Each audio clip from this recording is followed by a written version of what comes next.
Today's webinar will be presented by two Miller Heiman executives, Rich Blakeman and Malcolm Carlaw. The topic of discussion is channel consistency and how you can influence your channel to ensure consistent customer experiences. Rich, Malcolm, the floor is yours. Thanks, Rachel. I'm actually really looking forward to today's conversation, and it is more going to be like a conversation with Rich that I always enjoy chatting with him. The indirect channel is really something that doesn't get as much attention as I think it deserves. For the size that it is out there, it's kind of really an under-recognized topic. And so, getting together today and looking at how we can kind of increase the representation out there or the efficiency of the channel is really something I'm looking forward to. We've got some interesting companies joining us today. We have Matt Hassett out there from Tel Labs. Welcome, Matt. We have Sherry Wenzel from Algen. Welcome. And there's a variety of other folks out there. We're really happy to have you on the call today. So before we get started, I think it's good to get a sense of what's happening out there and, from the folks. And so, Rich, I think we have a couple of questions out there. Can you kind of walk through those for us? Well, thanks, Malcolm. And the place where we're starting today is we could either start with what you and I know, and I think you and I can share enough to fill more than 45 minutes of that conversation, but I'd really rather start with where those that are joining us and listening in on our conversation have started, because everybody comes to today's conversation with some amount of thought about challenges that they're facing in this question that we've posed: who's in charge of your value proposition? And part of that balance point is understanding how the channel is contributing to the value proposition. So what I'm really curious about is what's on the mind of people who are listening and chatting with us today, and the kinds of concerns and opportunities they see for improving their performance. What's kind of top of the list? And maybe the best way to figure that out is just to ask the question. So, Rachel, if you would push out the poll, and if everyone on the call would, when you see the poll on your screen, choose the concern or the opportunity for leverage that you put as absolutely top of your list out of these 5 choices. Rich, while folks are doing that and looking at some of these concerns out here, a lot of them have to do with both the efficiency of the channel and representation out there. It seems to be a topic that or a set of concerns out there that are representative throughout the industry. And how are we coming, Rachel?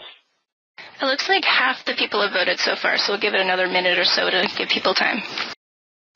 We'll take this very quickly to kind of a quick summary of where everyone's thinking and what concerns they have on their mind that they brought to the plate today, and also shift that over to talk about what's going on outside of all of our 4 walls and what's going on from the customer side of that equation. So we'll get a good balance point of an internal versus an external perspective.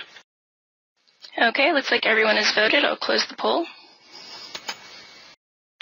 Boy, is that even. What do you see in the results from your perspective, Malcolm?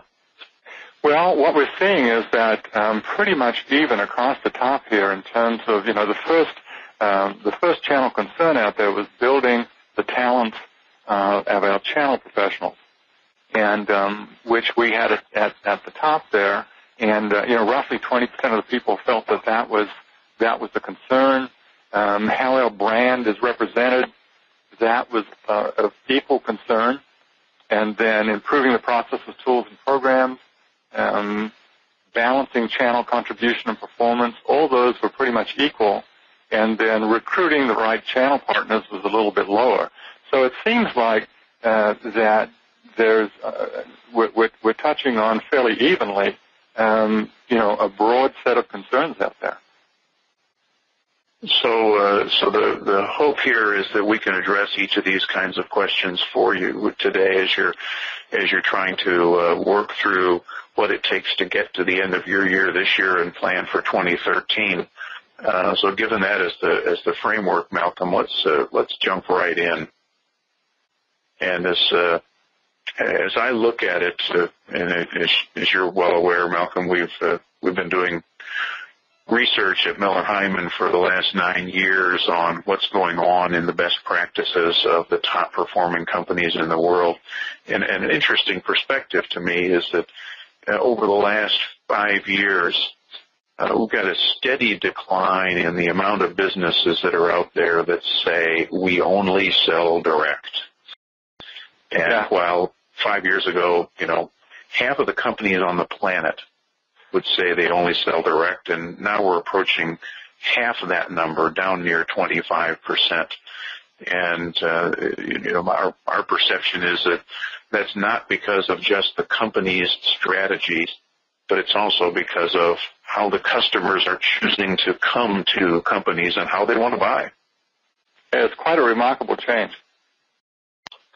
On the customer side, if you take a look on the other scale and say, rather than how do we sell, let's talk about how customers buy. You look over the last dozen years, go back another 10 to say, where are customers buying from?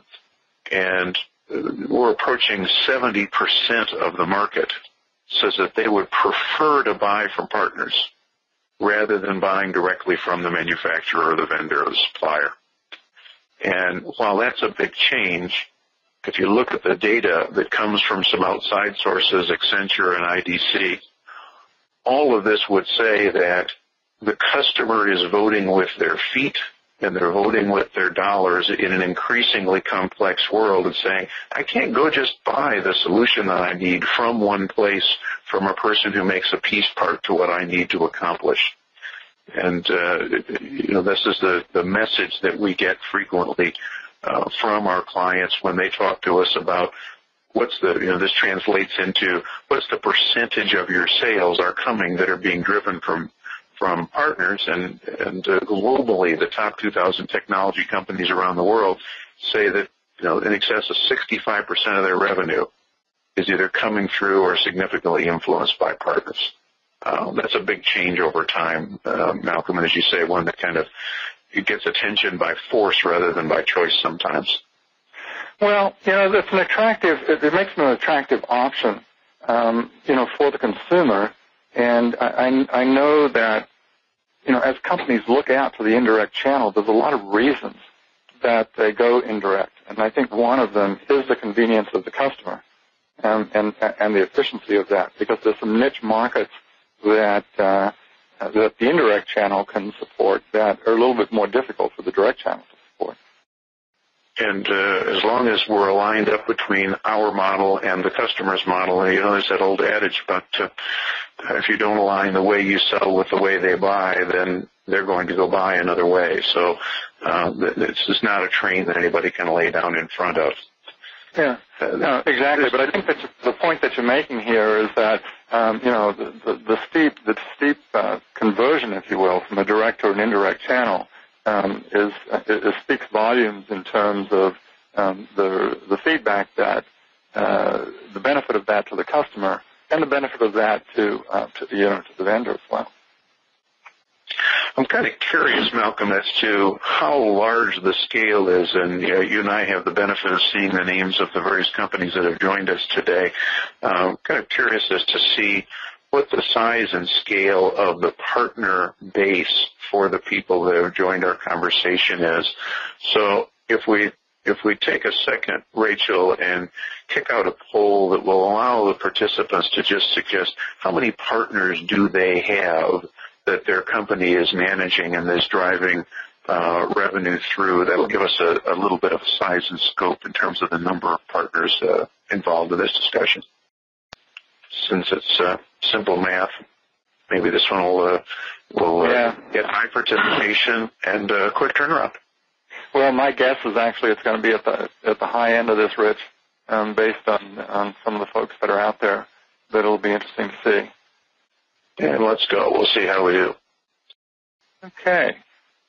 So it looks like we've kind of got a bipolar graph here. We've got 36% of those are less than 100, which is great. Between 100 and 500 partners out there is the majority at 43%. And then we've got a few between 500 and 1,000, and then about 14% of the folks at the top. So this is probably fairly representative of the industry at large in terms of the number of partners that folks have. But pretty much any way you count it, that's still a lot of partners to manage and look after. Well, and that said, Malcolm, I guess the good news to me is that the way we're going to talk about the promise that we made as the value proposition of this webinar is to address 4 ways to improve consistency in how the customer perceives value through the channel. And the 4 methods that we're going to talk about today really are not discriminated by the size and number of the partners, and that they will work equally well, whether a very large partner population or whether a very small partner population. So with that, if you'd kind of kick off the framework for our discussion, we'll get right into the meat of things.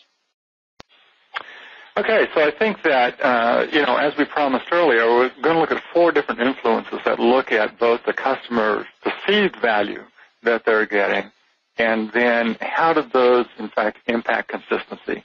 What can we do as an industry, as managers out there, to influence what the end user, the customer, perceives about the brand and the consistency of their experience out there? And there's a lot of attention being given to loyalty and customer service these days, mostly because it's a very competitive market out there. And winning the hearts and minds of those end users, be it in consumer or business to business, is really what we're all about.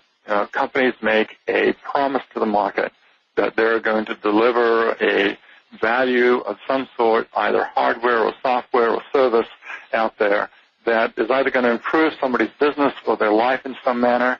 And how we execute on that promise is both a perceived element, meaning that the customer has a perception about it, or it's absolutely real, meaning that we actually have to deliver something that improves their life. And it's really kind of a combination of both, and we call that the customer experience.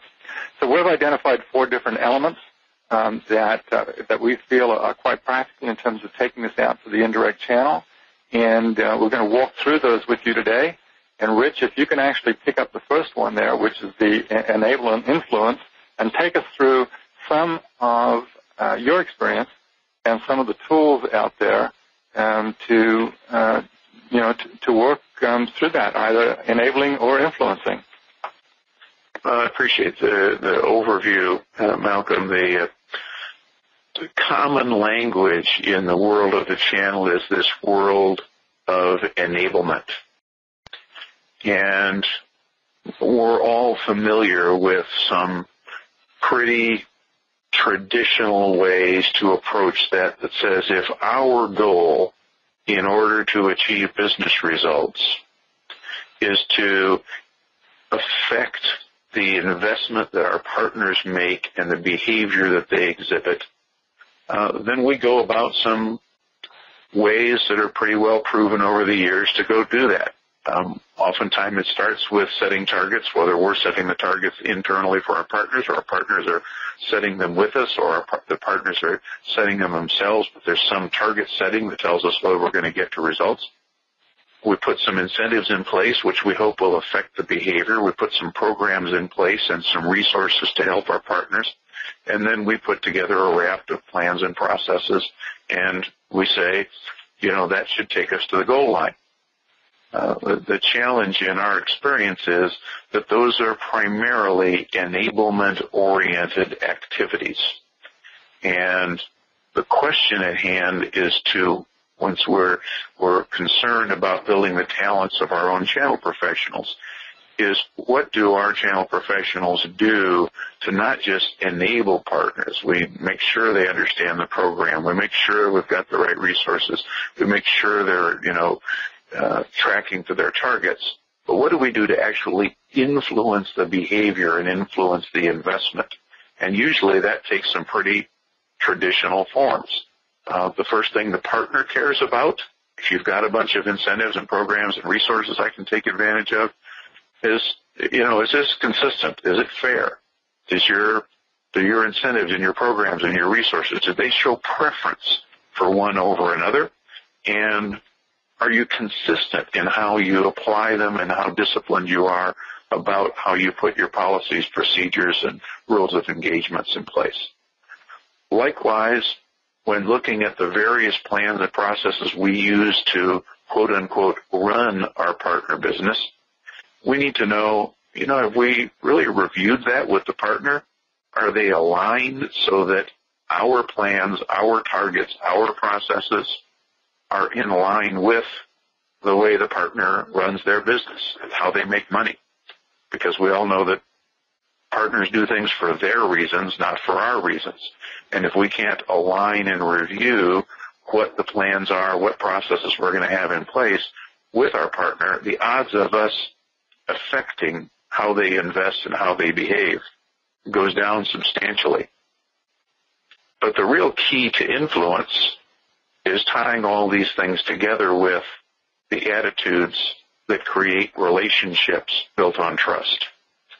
And you can have the best programs in the world, the best incentives, the best plans, the right targets. But if you're needing to influence the behaviors of your partners and the investments that they make that show preference towards your product, that's much more tied up in the attitudes and the trust and the relationships between the parties, the credibility that your team has because they really understand how their partner's business model works and are in business to make their partner successful first and them successful as a result. So what we want to do is provide a framework here for you to think about the answer to the question as to whether you're in the enablement business or whether you're in the influence business. And the answer is very telling as to how the results work out. Is that reasonable with your experience, Malcolm? Yeah, I actually like this framework because it kind of puts some structure around what it is that we need to do when we go out there, and the relationship and trust portion of this is really one that I think is really key to it, as you pointed out, because we oftentimes, and this is generally in business too, we concentrate on the tools sometimes and less about the relationship, and that relationship really gets you over the bumps in times and gets things done that a purely legal relationship doesn't always get done. Well, and what happens along the road is that we start to look at, in order to see are we making progress on influence versus enablement, is we look at the competencies of our people and to see do we have the right skills and tools and competence in our own team. And quite often we've found that channel and the channel profession in many cultures, in many technology companies, takes a second seat to the direct sales culture. And so we often end up with trying to evaluate the competencies of our people with competency models that were really built for a direct sales force, and training programs that were built for a direct sales force and aren't in line with the kinds of influence-oriented behaviors that we need. So let's kind of walk through that for a second, if you don't mind, and talk about what are the things that are unique to the channel profession that will form the basis for being able to have influence behavior rather than enablement behavior.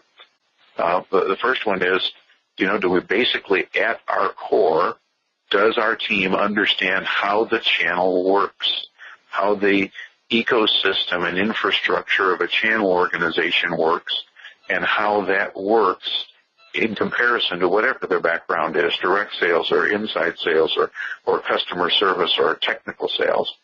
How does the channel work? What are the core fundamentals of that channel? And then once I've got that under my belt, how do I really understand the business models of my partners and how they make money? And how do I have conversations that are credible with the senior leaders of my partners that reflect that I understand how they make money, how they measure their success, and how they choose amongst priorities as to how to use their resources? If I can't get there, then getting to that influencing skills is an awful tough road, because it's difficult to influence someone with whom I don't have the credibility of looking them in the eye and saying, I really do understand how you make money, what your business model looks like, and how you'll be successful, so that I can influence you in that framework, rather than coming out once again to show you the sales report of how your numbers are not on your plan and how you need to take my advice as to how you're going to go ahead and make my plan that I gave you. This is not a direct environment. It's indirect, and it's about influence. The best of channel professionals do this under an umbrella of a plan for their partnership that says, I really manage my territory, I manage my partners as a whole, and I manage my relationship with each partner according to a plan. And if I put all of those in place together, I ought to be able to do almost a virtual sales management job. We all fall into the trap every now and then that says, I'm going to treat my partner as if he was an employee. And most of us that have been down that path and tried that approach get explained to us very quickly by our partner that they're independent, they're an entrepreneur, that they run their business for a reason. It is not my reason. And they don't want to be managed like a direct sales force. They run their own business because that's their choice.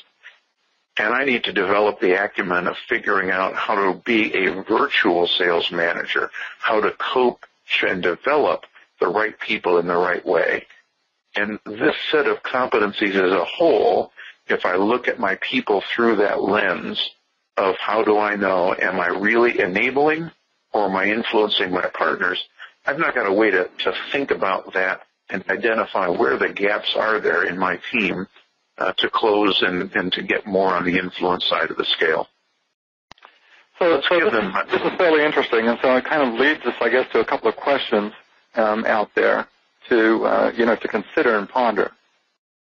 Well, and that's what I'd like to leave everybody with, Malcolm, because we're in not only the business of creating solutions, but getting our clients to ask the right questions. And a series of questions, if you clearly we don't need to read these to our friends, but the answers to these questions, if you take them away for your own use in running your part of the channel, can help you to assess the gap and assess how your people might be performing against the competencies of an influence-oriented organization versus a pure enablement and program-oriented organization.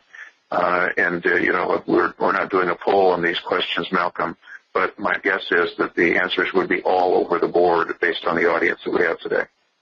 No, I think exactly. So take those as takeaways and things that you might use as kind of an internal lens to apply to your own team. And while you think about that and use that as something to talk about your team with, let's move into the second area, which is really around, if you've identified some gaps and you know where you need to go, how do you get channel consistency by providing the right tools and training? Pick up, Malcolm? Absolutely.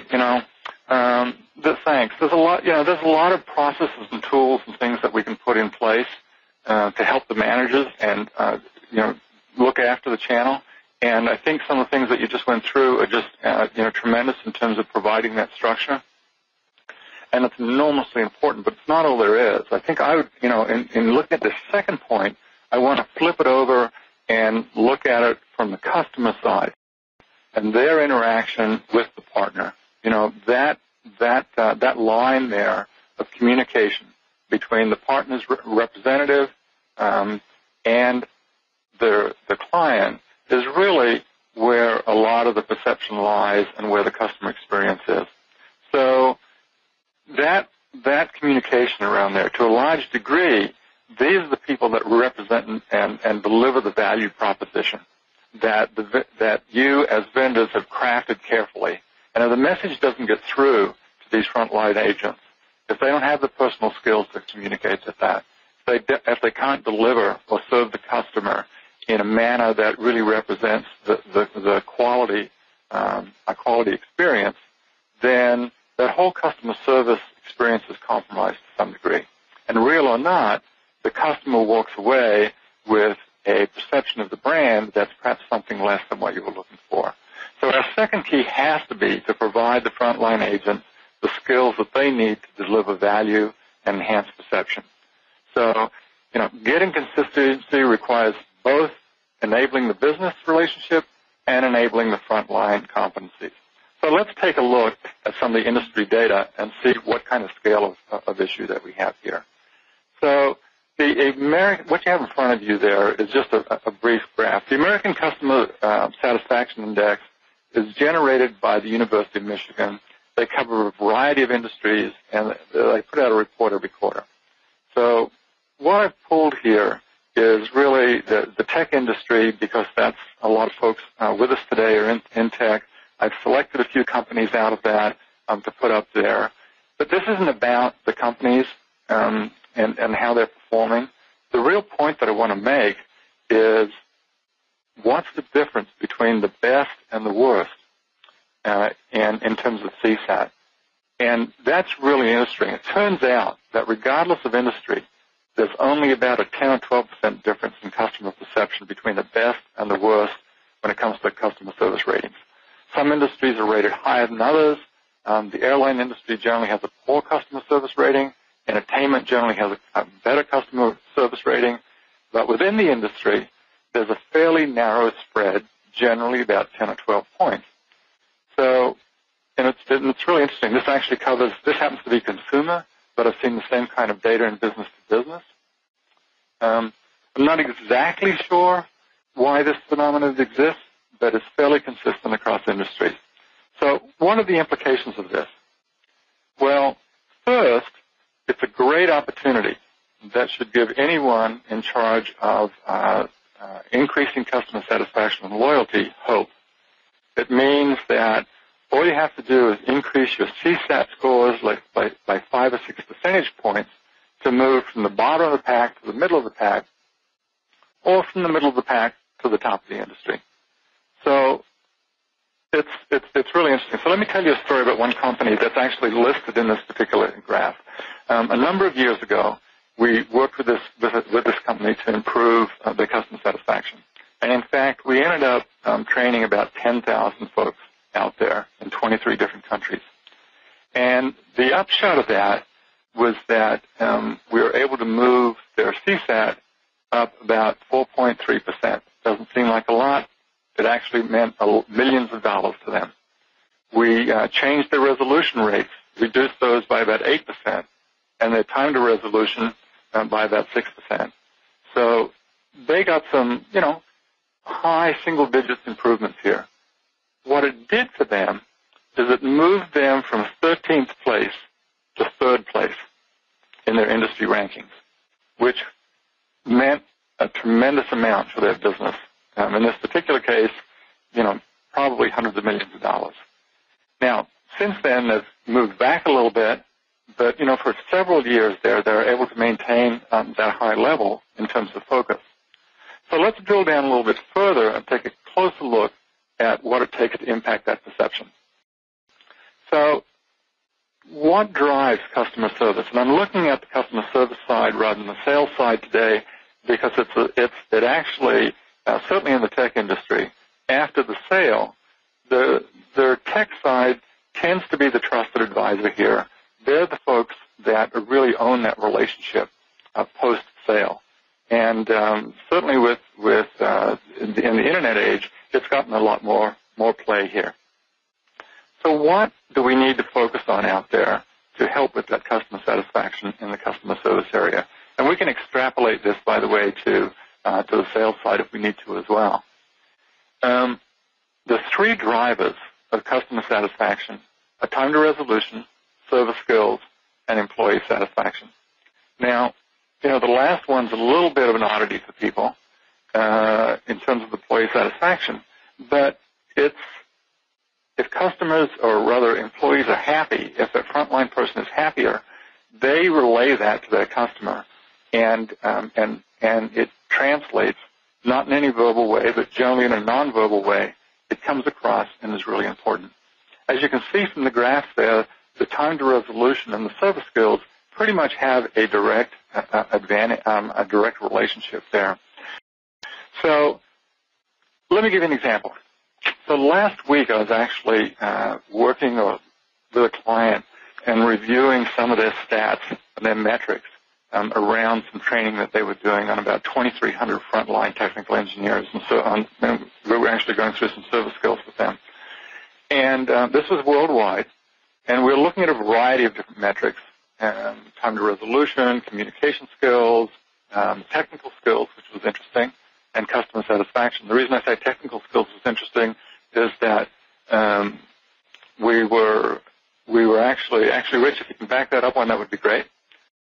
So we're looking at the technical skills, but we're actually providing soft skills training for them. And within the first 30 days, I'm going to give you a 30-day level and a 60-day level here and see, what the improvement is. So within the first 30 days, they were able to improve their time to resolution by 4.7%. Their communication skills went up by 3.5%. Interestingly, the technical skills again went up close to 3%, and then the overall satisfaction was up 2%. Now, then after 60 days, we were able to put another 50% on this, if you will, and I'll just hit a couple of them. But the time to resolution went up to 5.7%, and actually technical skills went up 5.5%. So the point of this whole thing is that to impact the drivers, and the customer satisfaction will take care of itself. So if we can give those frontline people the skills that they need to do a better job out there in both communicating with the customer, you'll see that translated across a variety of different metrics. And so when we get back to enablement for the partner, being able to provide some mechanism to help their frontline people is really an important part. So let's drill down a little bit, and I'll just kind of skip through this so that because we've got a few more things to do. The individual investment curve, so the question comes up for each of you at some point in time: how much do you invest in a individual out there for a partner? Where's the return on that? And that's going to vary a little bit for everybody, depending on what your particular situation is. But the average engineer out there gets 40 to 120 hours of training every year. And the question comes up is, what portion of that do you want to influence? And what skill sets do you want to influence? I've just finished reading a book by Dan Pink. Actually, it's rereading it by Dan Pink, which I like a lot, on what drives us and where do we get satisfaction. And one of the things that drives us is mastery of a particular skill. Are we good at it? How can we perform there? And we don't have to pay for everybody to become masters of what they do on that competency curve, but getting them started up that curve can really enhance and give us a return on our investment there. So it's worth considering and thinking about in terms of where on that point you should lock yourself in. And, what skill sets do you really want to improve? So that brings us to a couple of questions out here that I want to leave you with just for this section. Do you have communication standards for your frontline reps out there in terms of the indirect channel? Because most of you, if not all of you, measure out there in terms of some kind of customer service that you provide. So you're measuring the customer to see how they feel. Do you have a standard for your folks? What's the balance between soft skills and technical skills that you're actually working with your partners on? And where's that sweet spot in terms of investment?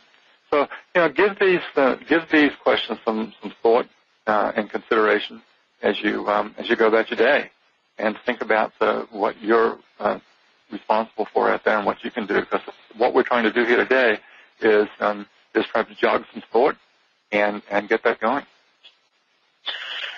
Yeah, the picture I take away of the individual investment curve is also a bit of a puzzle, like a bell curve of competencies and performance, Malcolm, because there are places where we find ourselves drawn to focus on the top 10% and the bottom 10%, whether it's of our own people, whether it's of our partners and their performance, and when the real money is in focusing on moving a small number of percentage points of those in the center of the bell curve that really want to move but don't know how, and move them to the right with putting the right investment in and tools behind and influence skills, makes a much bigger wave than the amount of time that we're distracted by those at the top of the curve and the bottom of the curve, where we don't really get all that much leverage. That's absolutely true. And, I was reviewing that very thing with the same customer. And those who were in the middle level of performance got a much larger shift in terms of the behavioral change that they ended up making as a result of the training. And that, once again, for consistency, you do generally need to provide everybody the same skills, that you're probably going to see a larger move in the central group. Well, the challenge that those of us that have lived our lives in the channel have is a question as to how do you control what you can, and how does some ability to control in an uncontrolled world called the channel, how does that come about, and where should I put my time and energy that if I'm going to get consistency, it's going to come through controlling the things that I can and not trying to control the things that I can't. We tend to look at that as, through a bit of a model that says, channel sales is a lot more complex in all of the things and all of the knobs that you try and turn to affect results than direct sales is. Whether you're in inside sales to your partners and through your partners, or whether you're in outside sales, or whether you're in a programs role, the number of things that you try and accomplish to get control over the outcomes go up exponentially. We care about how are we mapped to the market and how many partners we have and how customers are buying in the market and how we're aligned with that. We care about the criteria that we have for selecting partners and understanding and measuring their performance and knowing whether we need to change our portfolio or change our resource coverage. When we talked earlier about the enablement view and the programs view, all of those things are things that we'd like to say we have control over, and we can control things by our program, and we can control things by our measurement or by our resource plan. But at the end of the day, when it comes to controlling what you can control, we're sort of like the welcome mat to our company. And the reality is that customers will come to us the way they want to come to us. And that what we want to be able to control is the consistency of that brand experience of our company, regardless of how our customers come to us. And on one day, they're going to be calling in as a consumer and calling into the vendor through a call center. And on another day, there are going to be channel partners that are working with them that represent us and create the brand experience. And on the next day, we're going to be engaging with our customer as a global strategic account.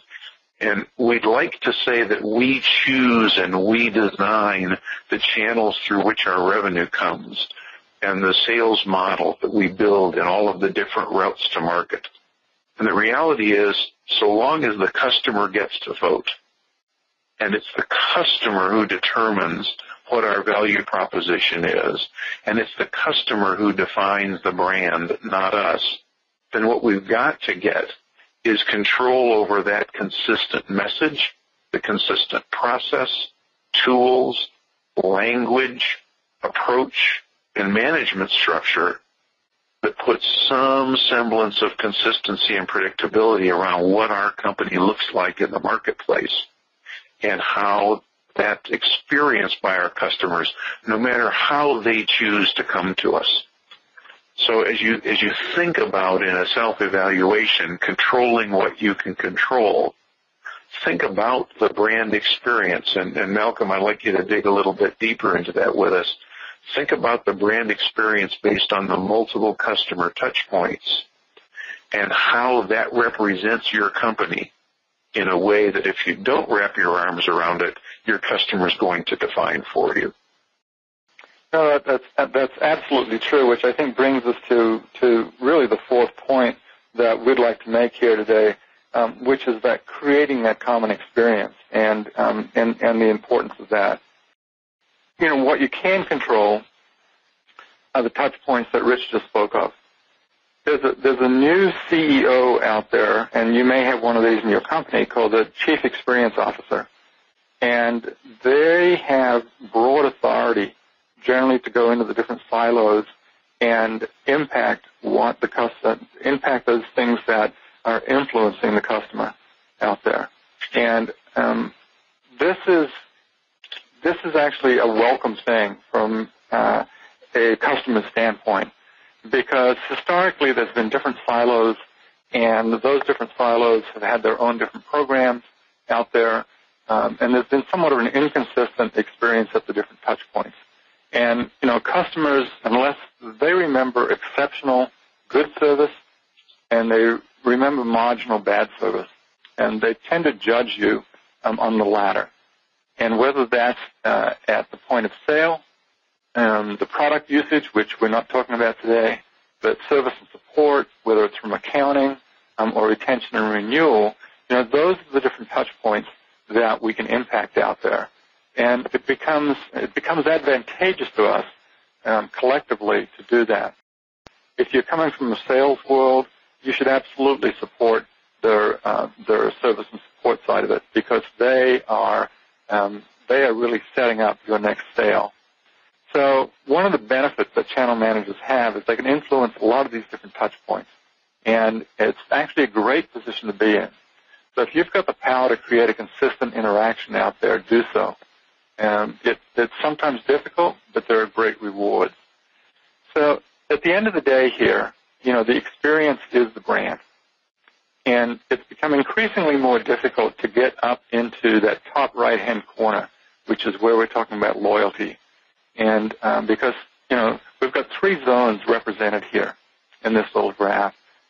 Clearly, at the bottom, the zone of defection is that if you're not providing good sales or service to your customers directly or indirectly, they're going to leave. The second zone there, the zone of indifference, is more around, you know what, you're providing pretty good service. If you look at the scale at the bottom from very dissatisfied to very satisfied, you're up in probably the 75 to 85% in that zone of indifference. And the customer will say, hey, you know, we're giving you, or we appreciate the service that you're giving it, we rate it highly. That is not to say that they won't turn around and leave, because that's what they expect. That's the norm. They expect a high level of service. In order to get to the top level, which is the loyalty level, you have to really have customer satisfaction ratings up in the 90s, you know, 90 and above to get to that point. And that's where CEOs are trying to drive us at the moment across the organization, both in the direct and indirect channels. So as indirect managers, this is where we need to focus in terms of getting our partners to get to. And, you know, if you look ahead at the partners that you want on your team in the next 3 to 5 years, you're going to be looking for those that are providing that quality interaction to your customer. And that's where you're probably going to invest. So, you know, that's the driving force on really this conversation today. When Rich has gone through from the management side, what kind of structure to put together, you know, what kind of control can we actually do? And it has to be from a very practical standpoint.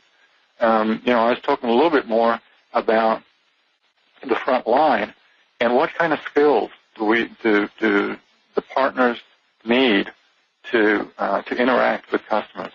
That becomes very important. So those two pivot points are really where we live and where we need to place our emphasis. So, a couple more things to think about. Is there a consistent customer experience across all of your touch points, certainly ones that you can control? And in fact, if there's not, what can you bring to bear that can influence that? Is there a common service language out there that you can put in place across the channel? And where do you need to focus? Rich mentioned earlier that you can get a lot of movement out of Tier 2. Is that where you need to look at? That you'll have to analyze your own partners and what's happening with them to see really what you want to move. And so when you look at your vision 2 or 3 years out or 3 to 5 years out, which partners do you want representing the company? Which ones are going to drop out most likely statistically? And where do you want to take that? So that's, those are some things to think about. And I think that as we come towards the end of this, we would probably be remiss if we didn't talk a little bit about Miller Heiman and some of the options that we can provide there. So, Malcolm, that's yeah, go ahead. Well, before we get to the questions that are out there, a very short, blatant, self-serving commercial is probably in order that says, in the discussion we're having around how you drive consistency and how, regardless how a customer comes to your doorstep, how you drive their experience that creates your own brand. We honestly believe that we're the only folks in the marketplace by the collection of businesses, by the collection of clients that we serve around the world, and by our touch to all of the various routes to market that says whether you're trying to wrap your arms around all of the customer experience touch points or whether you have focused in on one or another and are trying to extend that further, that as a whole, with well over 10,000 clients around the world, with in excess of 300 consultants around the world that help our clients drive the solutions to some of these kinds of concerns, there's very little that we can't address directly with research behind it, with proven tools in hand, and really create the sort of customer experience results with our clients that they're striving after. Yeah, and thanks for that, Rich, because I think that even though it's somewhat of an infomercial, the truth is that we do have a great solution out there that we can bring to bear, and whether and from a tactical standpoint, in terms of influencing the different touch points from the market, it really does help to have a consistent message, and having a particular vendor or strategic partner that you can work with to make that happen is of great benefit, both strategically and tactically, going forward with that. If any of you have any thoughts that you would like to kind of drill down on, Rich and I are both available. Here's our contact information, and we'd welcome the opportunity, both either individually or collectively, to chat with you. And so I think there are some questions that have come in. So Rachel, before we kind of sign off on this, what have you heard from some of our guests? I have two great questions that came in a few minutes ago. The first one, what should we expect to budget per person on frontline employees or people? Okay, since I talked about that a little bit, let me address it. There's not a clear answer on that. It really kind of part of that depends on what you can afford and how much emphasis, if you will, upper management is placing on the channel. And so if you look at it from a business standpoint, and the channel is your primary way to go to market and support, there's probably going to be a lot more dollars assigned to that, and you may have a much larger budget than perhaps somebody else where the indirect channel rules on these things. But per program out there, it's, as I said, I think there's most folks who have got 40 to 180 hours of training that they go through. I just know from the numbers that I've seen from particular classes, it can be $500 to $1,000 per person for a particular class, and that's probably a day or two out there. So I don't have a very, very specific answer for you, but there's some data points to work with anyway. Yeah, the tack I would take in trying to analyze that for your company would start with the sales productivity expected from each individual, and that's different from an inside sales point of view than it may be from a channel sales point of view at the outside to an outside direct salesperson to the cross-sell or upsell expected out of customer service, and aim at a percentage of that productivity that ought to be reinvested in development. Because so let's use a round number for an outside channel person. How much does it take to recover a $1,500 investment per outside channel manager in terms of sales results improvement by their partners at whatever margin their company works at? And knowing that answer for a person who covers 15 partners averaging $2 million or $3 million in sales apiece may be different than the person who sits in a 2,000 head call center and is trying to cover 100 partners per person from a customer service point of view. So it scales based on the productivity of the person and where you can drive the return. Typically, the bigger the head count, the return comes in the motion of the whole organization, maybe even more so than the motion of the individual. Yeah, I think that's a great point, Rich. What else do you have for us, Rachel? The next question is, do you have any type of certification program for partners? Not specifically in terms of the overall customer relationship. On the service side, there's certification programs that are delivered by independent associations. TSAA comes to mind, where Miller Heiman has a relationship with them, whereby if in fact you meet a certain set of conditions and in terms of improvement and going through certain training programs, that you can get certified both at a partner level, or a support center level, and at the individual level. So in that sense, we have those certification programs. What I've seen work fairly well is that we work with you as a company to set up a certain set of criteria whereby the partners have a set of skills that they're representing, and then some internal criteria that you've set up, and then collectively we can set up a certification program around that. So both of those work. The independent industry certification through TSAA is certainly one way to go. And then, a more custom-built, if you will, certification program that works specifically for your channel. Well, the benefit that we bring to the table is in the channel, we have worked over the last 10 years with in excess of 85% of the top 200 technology companies somewhere around the world.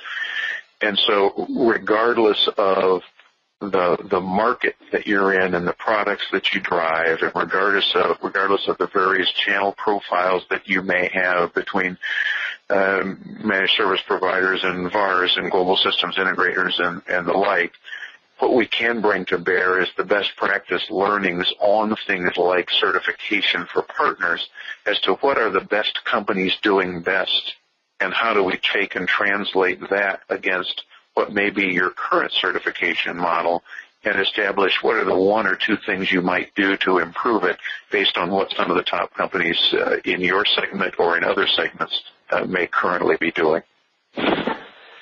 Yeah, that's also an excellent point, Rich. So we're coming. Said, Malcolm, I think we're at the end of the hour. I think we're coming up to the top of the hour, and we probably need to give people at least a couple of minutes to get to the next meeting. So we thank you all greatly for being here with us today. I always appreciate chatting with Rich about these topics, and we look forward to chatting with you again. If you do feel like reaching out, we'll be happy to take your call. So everybody have a great day, and we look forward to seeing you out there in the industry.